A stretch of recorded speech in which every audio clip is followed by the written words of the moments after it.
نبدأ فيديو النهائي. 18 دقيقة 18 دقيقة من السيطرة والاستحواذ والضغط والمساحات. السلام عليكم ورحمة الله. قبل ما نبدأ عطر فمك بذكر الله والصلاة والسلام على رسول الله. أتمنى تدعموني وتشتركوا في القناة ليصلكم القريبة من اللاعيبة واللمسة ولعبة والتحركات الرائعة بدون كرة لاعبي النادي الأهلي لحد ما جت أخطر فرصة. الباقي كانوا أشباه فرص. أخطر فرصة انفراد لمحمود عبد المنعم كهربا، ولكن يهدرها. امبارح وأول امبارح كان في بوستات كده من جماهير الاهلي وحاطين صورة كهربا يقولوا له ايه يا اسطى، هيجي لك فرصه بكره انفراد، ما تقعدش تحنكش وخلصها حطها جون. ولكن كهربا ما حنكش، لعبها قد كده يعني المطيع ولا المطيع حارس الوداد لقاها في حضنه وقال له كهربا كتر خيرك.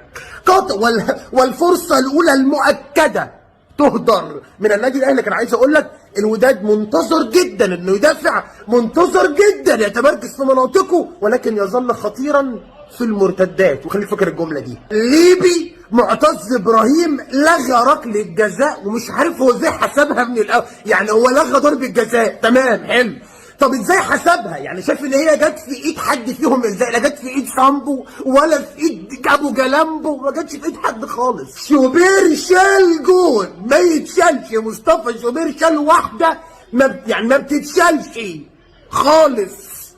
شال واحده ما بتتشالش. مصطفى شوبير شال جون. كان في ركله جزاء لحسين الشحات، انا ما شفتش الاعاده غير مره واحده. يعني الكرة اتعادت مرة، اللي انا شفته ان في فرم لرجل حسين الشحات، يعني الواد فرم له رجله. فالتحكيم انا غير واثق فيه بعد الكورتين دول، بعد ضربة الجزاء اللي حسبها وبعدين لغاها، لان هي باينة من الاول ان مش ضربة جزاء. الثانية بتاعت حسين اللي ما رجعش فيها للفار، مع ان في اشتباه ان اللاعب داس على رجل حسين. نكمل المباراة ونشوف ايه اللي هيحصل. الاهلي جاب جون في الوداد البيضاوي المغرحي، بس في حاجه، في جيراني هنا جنبي بيفرق لسه فرحانين دلوقتي.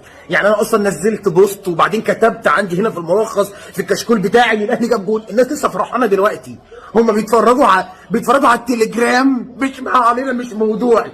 ترسي باو يفض الاشتباك ويجيب الجون بدري، مش بدري في التوقيت، لا بدري قبل ما الوداد يكلح. مين اللي احيا الفرصه دي بعد ما الشحات بالمناسبه يا جماعه من نجوم الشوط الاول، هو وتاو اول نص ساعه. تعالى بس اقول لك، حمدي فتحي اداها للشحات طويله، سيطر عليها الشحات وقف. اي لعيب تاني غير حسين الشحات هيرجع لمعلول، لكن الشحات وقف وهدي. الكل بيدعم الأهلي والكل خايف عليه.